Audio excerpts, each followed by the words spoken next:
Hello everyone, so there's been this discussion that I always wanted to talk to you guys about, and it is the WRX STI versus the Honda Civic Type R. And there's been a lot of debate and everything every time. Most of the people are the hardcore fans of the WRX STI. They believe they always have this strong belief that it is the best car ever. But I do have a lot of friends who owns WRX and STIs. They aren't like this on the YouTube discussions. They aren't like, they won't say, oh, the STI is the only god car, it is the best car. I have absolutely zero hate against the WRX STI. It is a great car. I almost bought one, but I just chose the Type R for personal reasons. And it is not because it is much better or whatever. It is just because I prefer the styling, and I prefer to have a fast car with decent fuel economy. So the number one thing I really hate about the hardcore STI owners is they keep saying the Civic Type R is just a Civic. Hello? The Impreza WRX STI is also an Impreza, based on the Impreza model, right? So it's not the only the Civic, you know. There's also the Golf R, which is also based on the base model Golf, okay? The Focus RS, which is also based on the Focus. So I do not understand why everyone is arguing about the Civic Type R is just a Civic. You know, it is just like the others. The RS, the Golf R, the STI, the Lancer Evolution. All these are based on, base model cars, because it is cost efficient for the manufacturers to make. Just change the engine, just change the suspensions, transmission, differential, whatever, and then voila, you have a not expensive sport car that can rival to more expensive German cars. The people are saying, oh, STI's engine is much better than the Type R's engine. Type R's engine is shit because it's brand new, there's no history about it. STI's, EJ25 is, bulletproof, is the best engine because it's been it's been around for 2 decades around. Man, come on. The Civic Type R, okay, FK2 chassis has been around since 2015, okay? It's not a brand new engine. It's been around Europe since 2015, so it's not a completely brand new engine. And also, that engine is based on the very popular K series, which is really, really fast, okay? K20A, K24A2, sounds something, 300 horsepower natural aspirated. These 2 engines can make it easily. So I believe you cannot laugh about the Honda Civic Type R's engine because it's also the K series. So it is not a completely brand new platform or brand new engine base, And it's been around since 2015. Yes, it has its own weaknesses and stuff like that, but, people are trying to solve it, So please, guys, stop laughing at the engine of the Honda Civic Type R.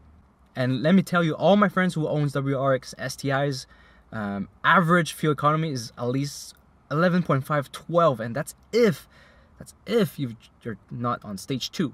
Okay, so number 3, WRX STI always claims that their car is much faster than a Civic Type R FK8. Hello, have you ever seen any video on YouTube, stock versus stock, a STI being faster than the Civic Type R? No, it doesn't. Come on, we don't even have to argue about that. On paper, the Honda Civic has more horsepower. On paper, the drivetrain loss is much less on the Honda Civic Type R. Third, the Honda Civic Type R is also lighter. Come on, at least 3 reasons I can argue about, which are pretty facts already. And also, the Honda Civic Type R, it's a smaller turbo. It's a TD04, which is the same turbo as the WRX. And they made it so efficient that it is able to match the power output easily from stock to the WRX STI. So this means that the WRX STI is really, a bit lagging behind in terms of technology. This is why a lot of people will suggest you to buy the WRX instead of the WRX STI. Number 4, already number 4. So, people likes to argue about that the Civic Type R is front-wheel drive versus the STI, which is all-wheel drive. There's no excuse to laugh at the Civic Type R just because it's front-wheel drive. It is outperforming a lot of all-wheel drive cars. So, you guys have no excuse to say, oh, the Civic Type R is shit because it's front-wheel drive,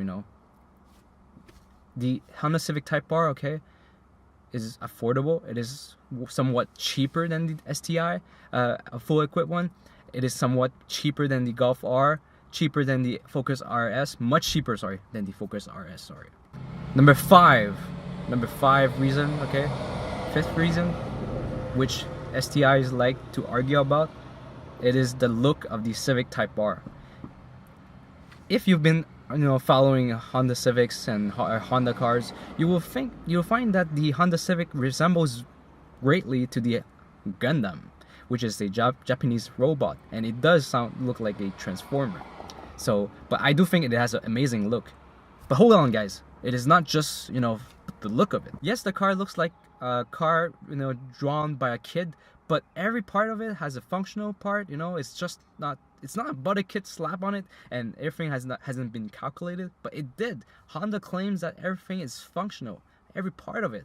Yes, it has this crazy stance and everything, but come on, it comes stock with a white body kit, just like the STI as well. If you compare it to the Impreza, it has this stance, it looks great. It's either a car you hate it or you love it. I was also considering about the Volkswagen Golf R because it is fast and the specs and everything is great, but the look is somewhat not to my liking. But some people really like this look because it is discreet and everything. But I like the craziness of this car. It has this stance. It looks absolutely like a robot and everything. It looks high tech. Again, I'm putting the flame suit on. I have a lot of friends with Subarus. I have a lot of friends with WRX STIs and everything.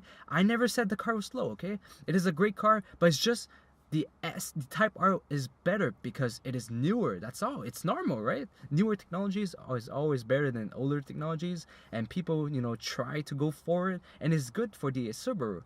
Because if the Subaru has no competition, then they can just keep on using the EJ25 forever and ever, right? Because there's no competition. But if there's a decent competition, they would be like, maybe we should revise the engine and change the engine or something like that. Probably they would keep on using the FA20 and make it with a bigger turbo or change stuff like that. Who knows? So since Subaru WRX STI hasn't really met a real challenger, so they've been lazy, they just kept on changing slight stuffs that aren't very necessary, for a lot of people, like electrical LSD, stuff like that. Is that really necessary? Will you really tell which LSD you have if you're not driving your car extremely hard? You won't see any difference. So I just want you guys to understand, especially, either fanboys of Honda or fanboys of Subaru, it is good to have competition. It makes everyone being able to compete each other, and it gives goals to every car manufacturer, to create a low-cost car, affordable car, fast car. Nowadays, everyone wants a turbo car with decent fuel economy. Guys, forget about it. We're not in the 2000s anymore. Or the 90s anymore. It is not because your car is turbo, then it means you can sacrifice the fuel economy. Dude, we're in 2020 almost. Fuel economy is quite important, especially when AMG's, E63s punches out 500-600 horsepower and is able to get 12 liters. There's no excuse for the STI to be able to do average of 12 if the AMG can do it easily 500-600. It's just an excuse, guys. And like I said, I have a lot of friends with STIs and WRX. I mean no harm to them or whoever likes the STIs. I just wanted to explain to everyone that there's no use on stepping on each other. It's not worth it. It is good to have competition. See it this way. See it positive. That's how we should live, everyone. I wish you guys have a great day. Thank you for watching, and please subscribe. Bye. Round and round we go, losing self-control. I keep telling myself, but I don't wanna let you know. Is this what we become? Strangers on the run.